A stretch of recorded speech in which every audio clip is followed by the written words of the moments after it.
Nah, jadi betul begitu nggak sih Prof. Hendrawan? Jadi yang bikin pusing PAN sebenarnya PDI Perjuangan nih gitu. Jadi sebenarnya begini, setiap partai ini bermanuver untuk dua hal.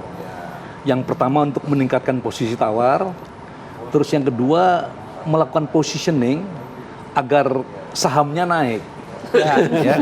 Jadi kalau di pasar modal dikenal harga saham, kalau di sini kapitalisasi elektoral. Ya. Jadi melihat mana yang paling menguntungkan. Jadi itu sebabnya mudah sekali berubah. Itu sebabnya politik sangat dinamis. Ya. Karena memang mereka akan melihat pagi seperti apa, siang seperti apa, sore ada silaturahmi lagi, ya pagi seperti apa lagi, seperti itu. Yang penting kapitalisasi elektoralnya akan meningkat. Harga sahamnya kalau di pasar modal ya akan meningkat. Jadi saya tidak heran. Jadi tadi yang disampaikan skenario ini tiba-tiba berubah, nanti besok berubah lagi, berubah lagi. Berubah laginya merapat lagi jangan-jangan besok ya. Pasar ini kan penuh dengan isyarat-isyarat. Pasar ini adalah bahan bakarnya informasi. Begitu ada informasi baru, berubah lagi. Nah kami tidak seperti itu. Kami partai yang dari awal ya dibesarkan dalam tradisi konsistensi. Kadang-kadang konsistensi ini membutuhkan biaya besar. Tidak mudah untuk menjadi konsisten. Dan itu yang kami jalani selama ini. Prof, tapi tadi sampaikan bahwa kader Anda, Ganjar Pranowo sudah dipoles sedemikian rupa, dipersiapkan begitu matang oleh KIB, oleh PAN tadi disampaikan. Kenapa nggak, oh ya udah kalau gitu ajak aja lah masuk, join yuk. Gitu ke koalisi kita? Tentu sangat terbuka ya, karena semakin banyak dukungan semakin baik. Bukan terbuka, ajakan? Oh, kami terbuka sekali ya. Tetapi sekali lagi, setiap partai ini kan mempunyai kurva preferensi yang berbeda-beda.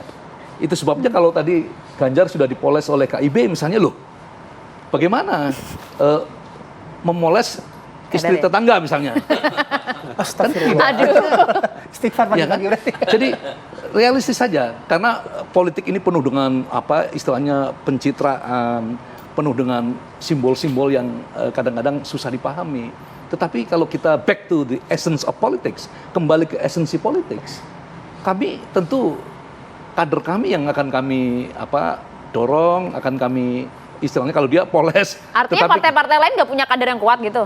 Ya ini terserah. Dulu pernah 2014 kan kadernya diajukan, tetapi kemudian kan pasar tidak menerima dengan baik, pasar politik ya. Jadi seperti itu. Oke, Prof, gini Prof, ketika Pak Jokowi waktu itu deklarasi gitu kan, kelihatannya kita lihat di panggung depan lah ya gitu ya, banyak parpol-parpol tuh yang ikut gitu. Kalau sekarang ketika sama Pak Ganjar gitu, kayaknya belum ada parpol gitu, kecuali P3 ya terakhir kemarin ya, P3 mengajukan nama Ganjar Pranowo jadi capres. Deklarasi sudah. Saya diberi pesan untuk tidak mendahului. Sebab kalau saya mendahului itu artinya tidak akan ada kejutan politik. Oke, kalau ke Prof. Hendrawan? Yang sudah menyampaikan sinyal, ya itu cukup banyak. Nah, ya. Cuman belum berani sekarang. Salah satu aksioma dalam politik, semua orang ingin bergabung dengan the winning team. Yes. Ya, ingin mempunyai bagian dalam kue kesuksesan bersama ini. Tanya ini Pak Purwani. Oke.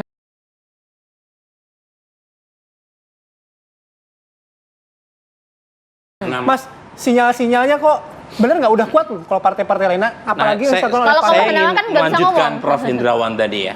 Pada dasarnya orang itu ingin bergabung pada kereta pemenang. Teorinya namanya bandwagon effect. Yes. Apalagi buat partai. Partai politik itu dilahirkan untuk mencari kekuasaan. Dan untuk itu harus bergabung pada yang menang. Nah, masalahnya kalau kita lihat dari sisi elektoral, memang agak berbeda dibanding 2014 dengan 2024. 2014 itu ketika Pak Jokowi diputuskan oleh Ibu Mega sebagai capres, itu selisihnya lumayan jauh dengan Pak Prabowo di peringkat kedua. Meskipun ujungnya Pak Prabowo mendekat, tetapi kan selisihnya masih 6%, masih kalah ya. Nah, untuk Mas Ganjar dengan dua capres rivalnya, itu selisihnya tidak terlalu jauh. Dan ini ada perkembangan yang relatif menarik dari sisi elektoral adalah sebelum kasus Piala Dunia, itu selisih Mas Ganjar dengan peringkat kedua, yaitu Prabowo Subianto itu 9%. Sekarang minimal di survei saya tinggal 2%. Itu pun kalau head to head itu masih kalah.